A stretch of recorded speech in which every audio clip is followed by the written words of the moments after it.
বৎসর বাংলাদেশের মানুষকে হত্যা, নির্যাতন এবং গুম সহ নানান অপরাধে যার নাম জড়িত সে হচ্ছে শেখ হাসিনা। এই খুনি শেখ হাসিনাকে দেশে এনে বিচার করার দাবিতে সারা বাংলাদেশের ছাত্র জনতা, বিএনপি, জামাত সহ সাধারণ নাগরিক সবাই আজ ঐক্যবদ্ধ। তারই অংশ হিসাবে আজকে আমরা বিএনপির যুবদল, ছাত্রদল, স্বেচ্ছাসেবক দল সহ সকল স্তরের নেতৃবৃন্দ আজকে এখানে উপস্থিত। সবাইকে আমি জানাই সংগ্রামী শুভেচ্ছা ও অভিনন্দন। সংগ্রামী এলাকাবাসী, আপনারা সাক্ষী, এই গোবিন্দগঞ্জে আওয়ামী দুঃশাসনের ভয়ঙ্কর রূপের কথা আপনাদের মুখে মুখে আছে। সারা বাংলাদেশে আওয়ামী সন্ত্রাসীরা, তাদের নেত্রী সন্ত্রাসী শেখ হাসিনা নির্দেশে সারা বাংলাদেশে যেভাবে ব্যবসায়ী, শ্রমিক, নেতা কর্মী সবার উপরে এক জুলুম নির্যাতনের বিস্ময়কর ইতিহাস তৈরি করে গিয়েছে। আমরা 5 তারিখ পালিয়ে যাওয়ার পরও আমরা সাধারণ মানুষ তাদের সাথে দুর্ব্যবহার করি নাই। আমরা ঘোষণা দিয়েছিলাম যারা দুষ্কৃতিকারী তাদের বিচার হবে, আমরা যেন কারো কোনো ক্ষতি না করি।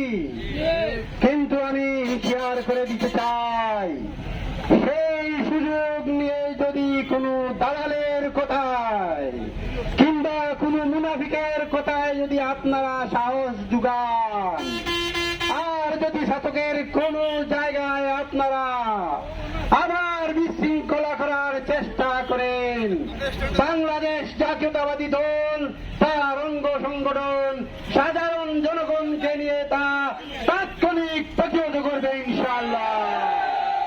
আমি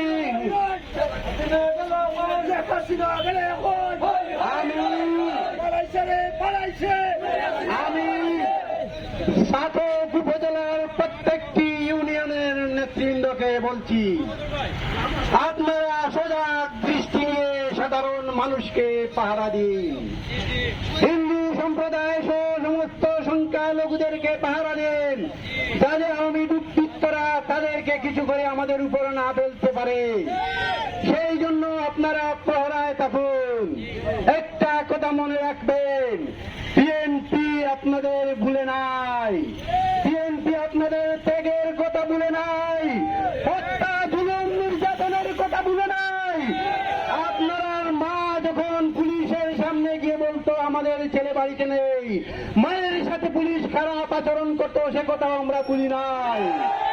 সোমবার শেখ হাসিনা পালিয়েছে, রবিবার পর্যন্ত আমার বিএনপি নেতা কর্মী করে থাকতে পারে নাই, সেটাও আমরা ভুলি নাই। তারপরে যদি আমাদের গায়ের উপরে উঠার চেষ্টা করেন, অস্তিত্ব তো নেই, বিলীন হয়ে কবরে চলে যাবে। সাবধান করে বলে দিচ্ছি, আপনারা আগামী 15 তারিখে নিয়ে কোন ধরনের কোন বিশৃঙ্খলার পায়তারা করবেন না। প্রশাসনের বাইরা নির্ভয়ে কাজ করুন, বিএনপির পক্ষ থেকে সর্বাত্মক সহযোগিতা পাবেন ইনশাআল্লাহ। সম্মানিত উপস্থিতি, আমাদের আরেকটি প্রোগ্রাম আগামীকালকে হবে। সারাদিন আমাদের নেতা কর্মী আমাদের অবস্থানে থাকবে, ছাতক এবং গোবিন্দগঞ্জে, জাউয়া সহ সমস্ত ইউনিয়নের সমস্ত এলাকায়। আর গোবিন্দগঞ্জে আমাদের দুপুর 12টার সময় জমায়েত, ঠিক 1টার সময় আমরা কালকে মিছিল করব। আপনারা সবাই থাকতে হবে। এখানে আমাদের প্রিয় নেতা জননেতা কলিমুদ্দিন আহমদ মিলন, জননেতা জনাব মিজানুর রহমান চৌধুরী উপস্থিত থাকবেন। তারা ছাতক এবং গোবিন্দ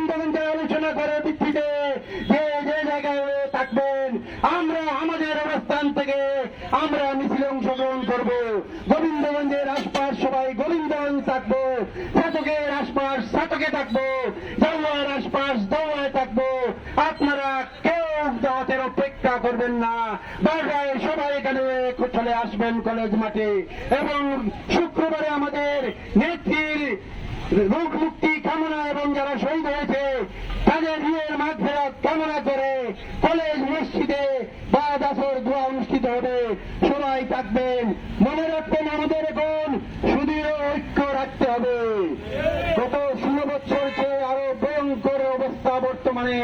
বাংলাদেশের মানুষকে রক্ষা করতে হলে আমাদের বিএনপির মধ্যে বিভেদ থাকলে চলবে না। আমাদেরকে সবকিছু ভুলে ঐক্যবদ্ধ থাকতে হবে।